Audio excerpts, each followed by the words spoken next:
I could have everybody's attention. Kinsey, do you mind grabbing that word if anybody's not coming in? Okay, so thank you all for being here. I really appreciate it. If you didn't scan in already, don't worry about it at the moment. But before you leave today, make sure you just swipe out on the computer over there. If you already swiped in, you don't have to do so on your way out. I just want to make sure you get credit for being here if you were here. The other thing I want to do is talk about our next event that is upcoming. Next week, we're going to have Dr. Sharani Roy. She's a assistant professor at UTK, and she is a quantitative chemist. She's going to be talking about bridging the pressure gap and theoretical models of gas solid absorption.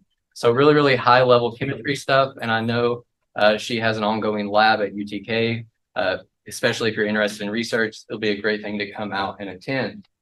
And now, without taking up any more of your time or our speakers' time, I want to introduce to you Stephanie Collins and Whitney Vesser. Stephanie is a part of the class of 05 and Whitney, the class of 2010. Stephanie is currently a humans resource analyst for KUB. However, you may recognize her if you've been here a couple of years. She was a part of the Career Center not too long ago. And Whitney Vesser is the water quality lab manager, and she is going to specifically be talking to you more about that side, the laboratory side of KUB today.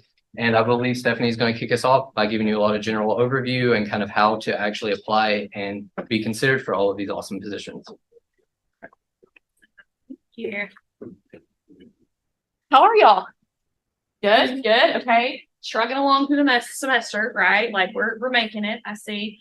I like you mentioned, I'm Stephanie Collins. I did previously work in the Career Center, so many of you I do recognize. I'm going to kind of talk a little bit about my journey from Maryville College many years ago to where I am now.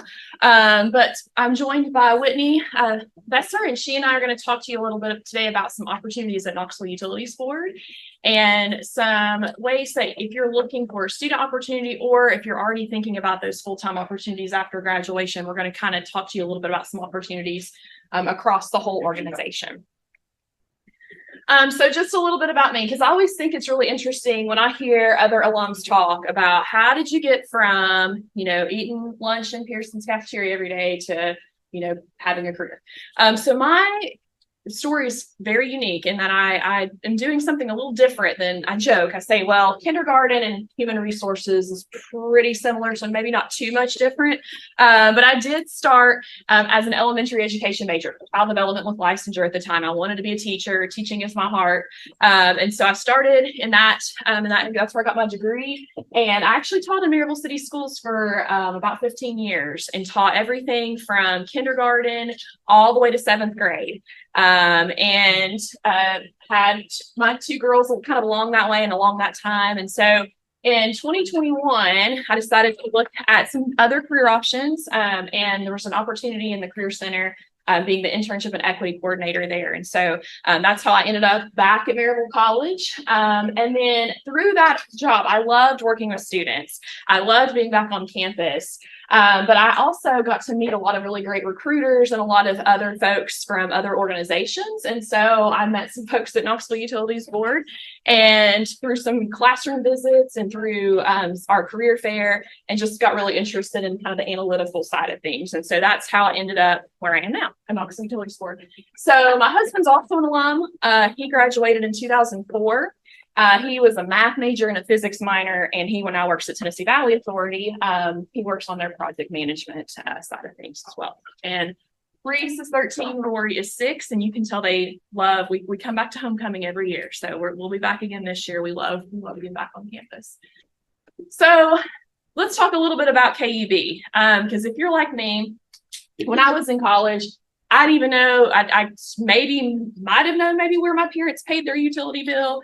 But for many of you, especially if you're living on campus, you probably don't pay a utility bill. And so KUB, or Knoxville Utilities Board, is the utility provider for Knoxville and the surrounding areas. Now, we do not provide any utilities to Blount County. So that may, if you're not from the area, you probably haven't heard of us at all.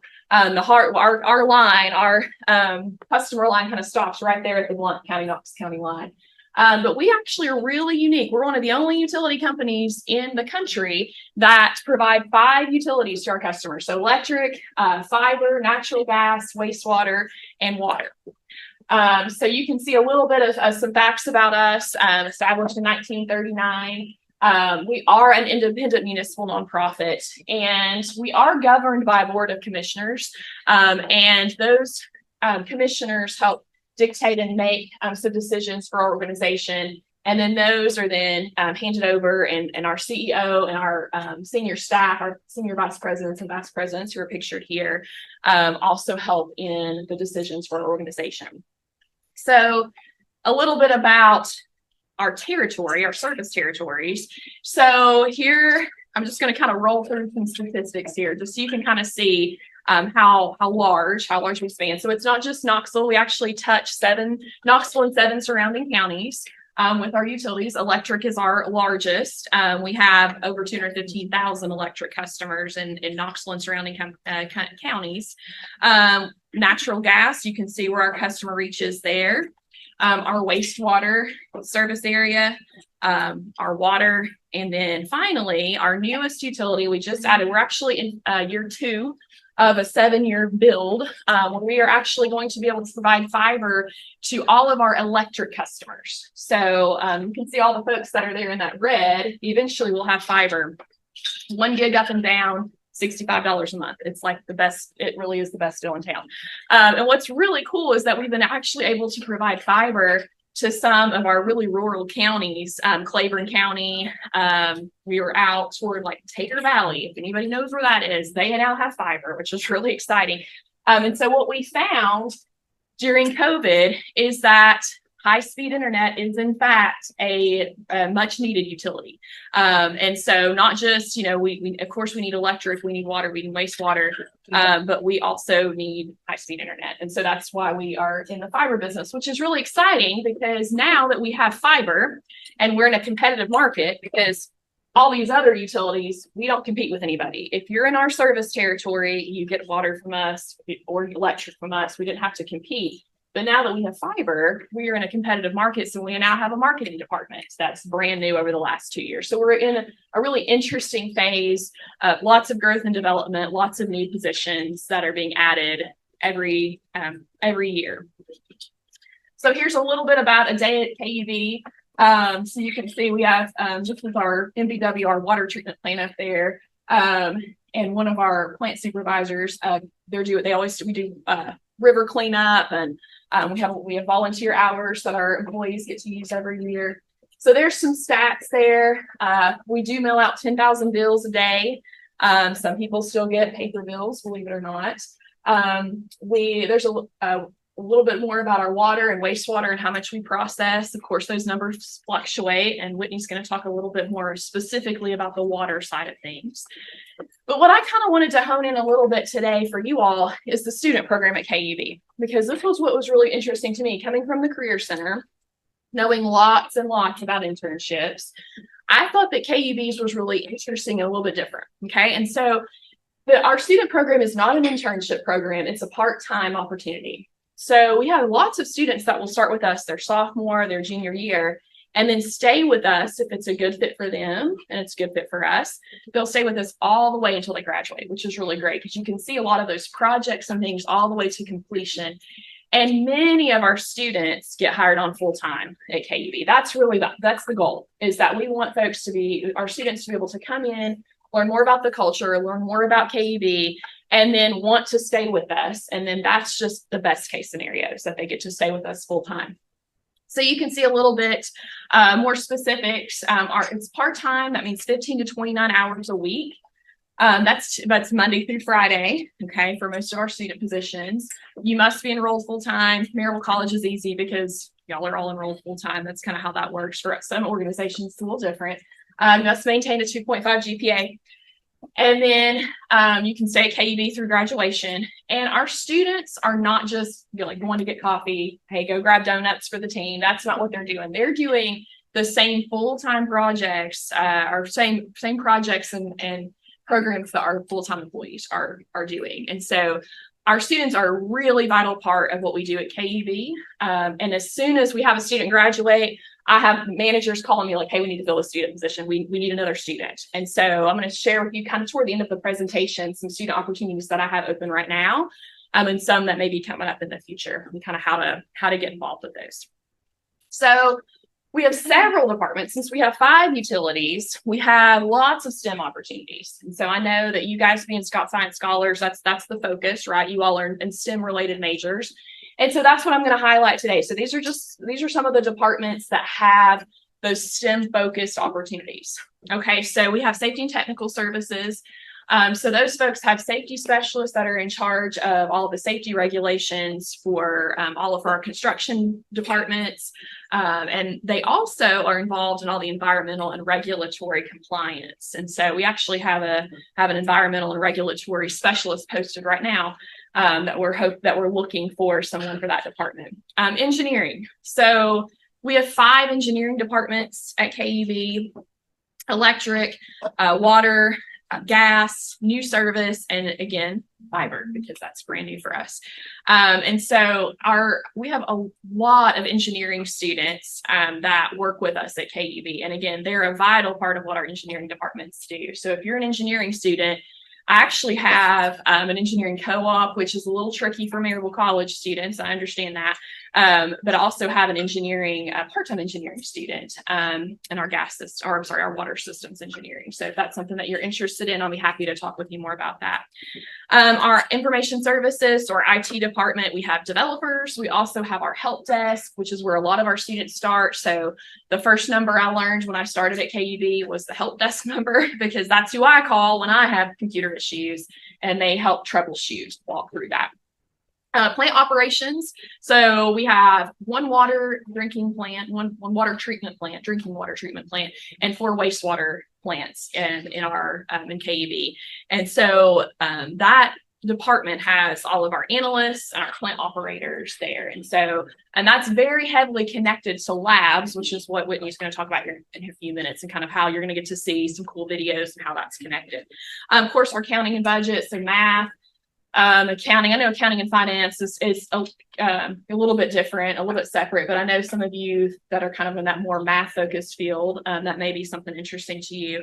We also have rates and analytical services. So they forecast numbers to look at usage and determine rate increases for utilities. So we have to buy our natural gas on the market, and those rates fluctuate all the time. Of course, our electric rates fluctuate.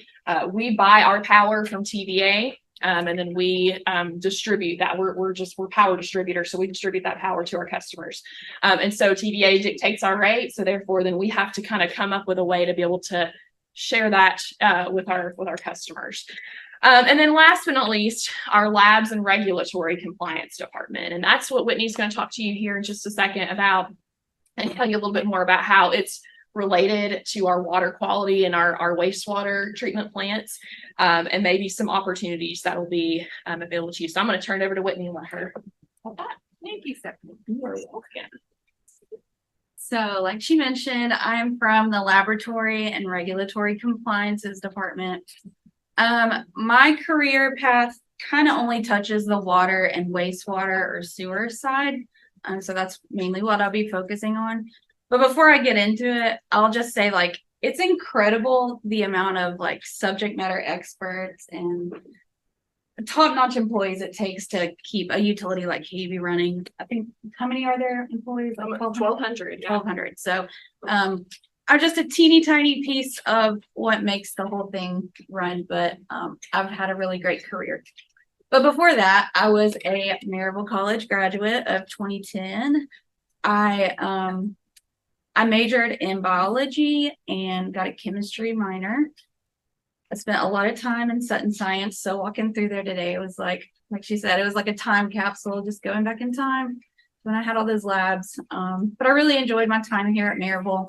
I lived on campus freshman year, and then I commuted from Knoxville the rest of my time. But once I graduated, I was kind of at a crossroads. I didn't know if I wanted to go straight into graduate school, because I had kind of done an internship with a graduate school, or did I want to pursue something in the medical field? Did I want to just jumpstart my career? I was really like at a crossroads. Like, I didn't know what I was going to do. I knew I loved working in the lab when I was in the lab. So I I kind of got my foot into a doctor's office type work environment. I was working in medical records. If you know me, I'm just like a really nitpicky, detail oriented person. So like medical records was a good stepping stone just to like get into the workforce. So I worked at a doctor's office for a couple of years as a medical records clerk. A utility, it just never occurred to me that there might be like a STEM opportunity there. I never even like was job hunting for a lab position at a utility. But a family friend told me about an opening. It was an entry-level position in the laboratory at KV. So on a whim, I applied. I didn't think much of it, but got along in the interview process and actually got the position. So yeah, I started at KV in 2012 as an entry-level lab position. I was a lab analyst. And I've just over the last 11 and a half years or so, I've worked my way up to lab supervisor. So this is my team of lab analysts. They're such a great team of people. Like I said, they're full-time. And we do have one student currently. He's not pictured in this picture, but he's anticipating maybe graduating in December.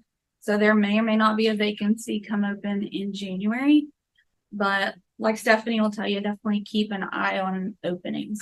But if science and STEM and lab experience is something you're interested in, both the student and full-time lab position, I mean, I'm a little biased, but I think it's great. So our laboratory, we get certified by the state of Tennessee, the Department of Environment and Conservation, or TDEC. And we perform testing on all of Knoxville's drinking water and wastewater. So we support our 1 KV drinking water plant and our 4 wastewater treatment plants. I'm going to focus on water first, but I have a short little video that kind of tells a bigger picture of where our water comes from. Because again, like Stephanie said, if you haven't been paying a KUB bill or a utility bill, you probably just, it's mindless. You don't think of what it takes to get that water to your faucet, what happens to it after it goes down the drain. These are things that just never occurred to me. So I've learned a ton since I've been at KUB. There we go. So luckily I came with a backup. I really love the video and hoped it worked, but alas, it did not. But this is kind of a schematic of our water treatment process, and it's probably similar to a lot of different water utilities. We use like a conventional type of treatment. But at our MBW water plant, which looked like a castle in that one slide, we take water from the Tennessee River. So if you're familiar, the Holston and the French Broad kind of come together almost in downtown Knoxville and form the Tennessee River. So we pull water from that. We treat it with chlorine dioxide, which oxidizes a lot of the first contaminant. It does a really powerful disinfection at first. And then we add what's called a coagulant. So it's a safe additive, but it causes a lot of the very fine dirt and mud particles to coagulate. And they flocculate and settle out. Just coagulation, flocculation. And so those settle out. The clear water goes on to some filters, which are a series of anthracite and sand. They're like feet deep, taller than me, probably 10 feet deep filters, and the water just kind of gravity flows through those. And then once it's filtered, it goes and gets another disinfection added, so chlorine, and we add fluoride, like a lot of utilities for dental health at very low levels. And we add a corrosion inhibitor, so that just kind of prevents metals from leaching out of pipes. It creates like a safe but helpful scale on the inside of pipes all the way to customers' homes. Any questions? Yeah. The very first disinfectant you said on top of kids, was it chlorine oxide or dioxide? Oh, chlorine dioxide. Mm-hmm. And our final disinfection is done with a chlorine or a hypochlorite, so like a bleach solution, but it's NSF approved. It's meant for drinking water at very low levels. So yeah, we do a lot of testing from the water at various processes in the treatment.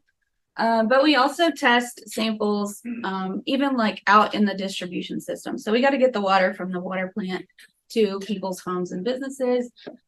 We have tanks and reservoirs that kind of store it along the way. And it likes to store more than we really need because it's for fire protection. If there's a fire in the community, you want to have a lot of water on hand.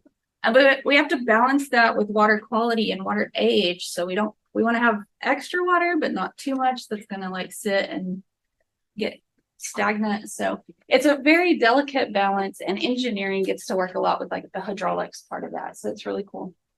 But in our laboratory for drinking water, I put up a few of the different analyses we do. We get to work with mass spectrometry. We measure metals using inductively coupled plasma. So we're like vaporizing the liquid sample and measuring the emittance of the metal molecule. We measure disinfection byproducts. So I told you we disinfect. That's been great for human health over the last 100 years or so, being able to disinfect water and prevent waterborne diseases.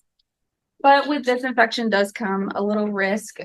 So chlorine can form with normal dissolved organics in the water and create what's called disinfection byproducts. So you kind of have to keep that in balance too.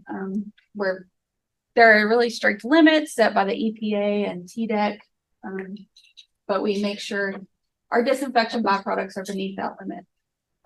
That's an organics extraction. We're doing a liquid phase extraction, pulling off the what we want there and injecting it into a gas chromatograph. So we have several of these more complex instrumentation, but we also have some more simple like day-to-day tasks we do. We have ion chromatography where we're separating the water sample based on its ionic charge. That's where we're measuring our fluoride ions daily. You can also see chloride and orthophosphate, which is that corrosion inhibitor I mentioned.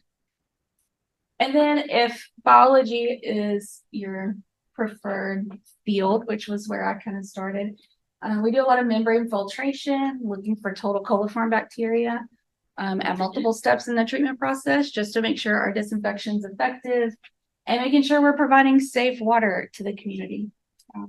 We get to do membrane filtration. We get to read those colonies on the plates the next day, identify some morphology, do a lot of counting. Yeah, just making sure it's bacteria free. Any questions on that? Chances are this next video is not going to work either, but I'm going to try anyway.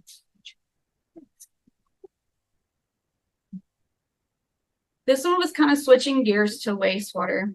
So in addition to providing safe drinking water to your tap, KEB also handles it once it goes down the drain. And that's, again, one of those mindless things I never thought of before I got into this job, is like what happens to sewage or wastewater when it goes down your drain. But thankfully, utilities like KEB take care of that. Okay, let's see. I do have another schematic to show. I'm so sad the video didn't work. But if you're interested, you can send me an email and I'll share them with you. Okay. So this is kind of how wastewater treatment works. It's not totally unlike, I don't know, it's one of the most natural processes on earth, I will say that. So the wastewater first comes to our wastewater treatment plant. We have 4 different ones across Knoxville.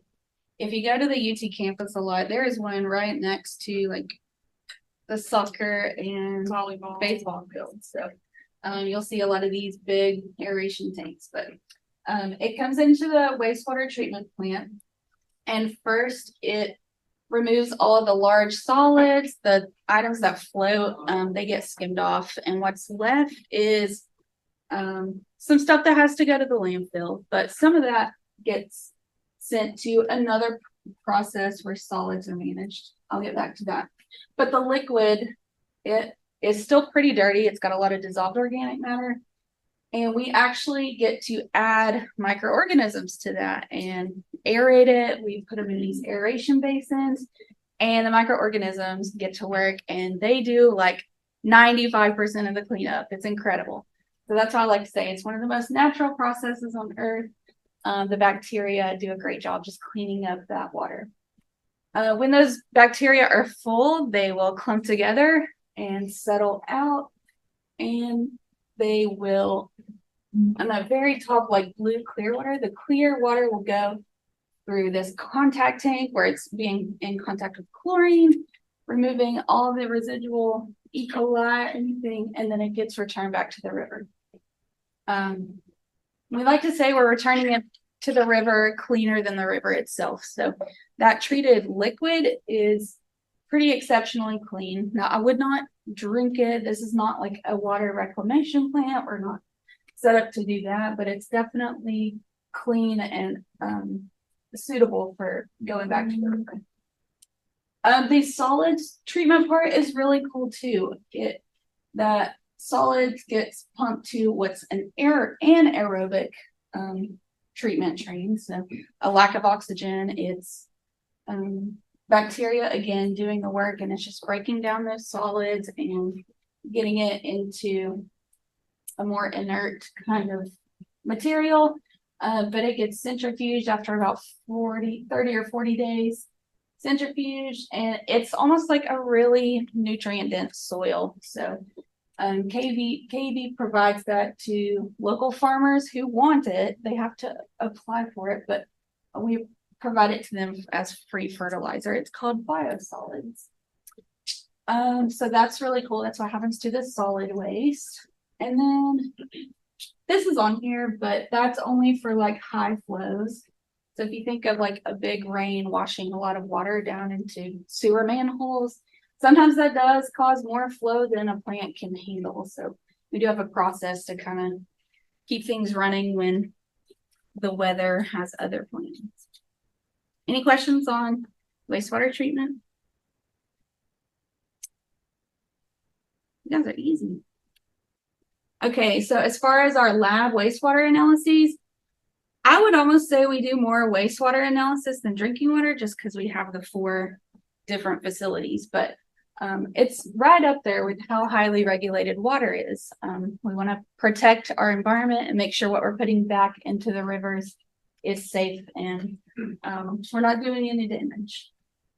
So one of those tests we do is called biological oxygen demand. So we don't want to cause any fish kills by the water we're putting back into the environment. We want to make sure the oxygen demand is below our permit limits. Those permits are, again, made by the Tennessee Department of Environment and Conservation. We also do solids testing at various stages in the process just to make sure the plant operators are meeting all their marks. A big part of wastewater treatment is nitrifying ammonia and converting it to nitrates and nitrites. So we do a lot of ammonia analysis. That's like a colorimetric test. So it's changing color and the instrument's measuring the color change. Again, metals, we're monitoring metals for our industries. We get to regulate our own industries on what they can dump down the drain. But we also have metals permits to meet. So we do a lot of metals analysis. We do oil and grease extractions just to make sure, again, industries aren't dumping harmful oils or anything like that down the drain. We have a big public education campaign of not to dump melted grease or kitchen oils down the drain. Not only could that clog your pipes here or at home, but if it travels beyond that, it could clog our pipes and could cause sanitary sewer overflows, which are horrible for the environment. And then again, for the biologists in us, we do some microscopic biological profiles. So I mentioned those microorganisms that do a lot of the cleanup. That's Marissa there doing a little microscope analysis. I hope this video works, but this is a video from Marissa's microscope. So I mentioned we add the microorganisms to the halfway treated wastewater. And those little bacteria and microorganisms get to work. So I mentioned they eat. When they get full, they excrete this sticky outside And they stick together and form what's called a flock. This was a screenshot from the video, but it's called an aeration tank. There's just a lot of air moving, keeping those aerobic bacteria full of oxygen and getting contact with all their food. But yeah, once they get full, they stick together and form these flocks, they're called. So all of these are just clumps of full of bacteria. But there are a lot of other organisms in the activated sludge, it's called, that tell us a lot. It's kind of like if you've heard of benthics in a stream, if you see a lot of like dragonflies and gosh, I'm really testing my memory there, but if you see a lot of variety and diversity in organisms, you can tell that that stream's really healthy. We're doing the same thing here. We'd like to see a good diversity of organisms. And that's what these are. So if you've heard of a tardigrade or water bear, that's what that guy is there. He's not doing a ton for wastewater treatment, but he's just good to see. It means it's a good, happy living environment. It shows a lot of diversity, and he's just really fun to watch. But these other organisms, that one there, that's like a shell ciliate. They're kind of eating dead bacteria and cleaning up other things, but it's pretty incredible to me that bacteria are the ones removing about 95% of our waste. Any questions? All right, so to me, it was really important to find a career in a field that was really fulfilling. And I really found that at KUB, and I think you could too in any kind of utility. But I get to work every day towards the goal of the health of our community. It makes me feel really good to know that the quality water we're putting out there for our community to consume, it meets all regulatory requirements and it's safe to consume. We get to put out a water quality report each year that has full transparency. Anything we've detected in the water, it gets declared to our customers. We also get to be good stewards of our environment. I know that was a huge learning experience at Maryville. I learned so much about environments and being good stewards of that. So I get to put that into action in my career now. Just making sure everything we take in and treat and put back into the environment is of the highest quality. Meeting regulatory requirements. We have a high ethical standard to meet, and transparency is important. The safety and well-being of our employees. Me as a leader now, my work group is really important. I need to take care of them and make sure they have growth opportunities. And KUB having as much range and number of employees as they do, there's always room to grow and learn. And then, yeah, just all of us are providing utilities that improve the quality of life. Stephanie said that KUB is kind of unique. Not every utility out there is going to have their own laboratory. We're just kind of blessed with that, and they found that to be something worth prioritizing. But I will say a lot of utilities do some of their own testing and would have something kind of comparable. So if KUB is not a good geographical fit, I would encourage you to look elsewhere too.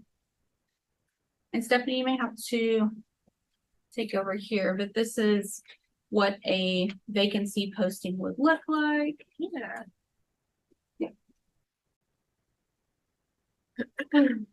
So we're kind of wrapping up here. We'll be around for the next few minutes. I know you all have to get on to class and get about the rest of your day. I did want to highlight our careers page. This is the QR code. It's kub.org/careers. That's where we post our full-time and our student opportunities as well. Here's an example of what a job posting would look like. And I actually have a few that are posted right now. So this lab and regulatory compliance student that Whitney mentioned is not posted right now, but we're hoping that we'll have a student position in labs hopefully by the beginning of the spring semester. But just kind of wanted to kind of show you what that looks like, so you get an overview of the role, the physical requirements, the minimum requirements, and then the preferred requirements. That's how all of our full-time and our student positions are listed. We always list our pay range on all of our positions as well. And so if you have any questions, I'm actually the recruiter for all of the student positions now. And so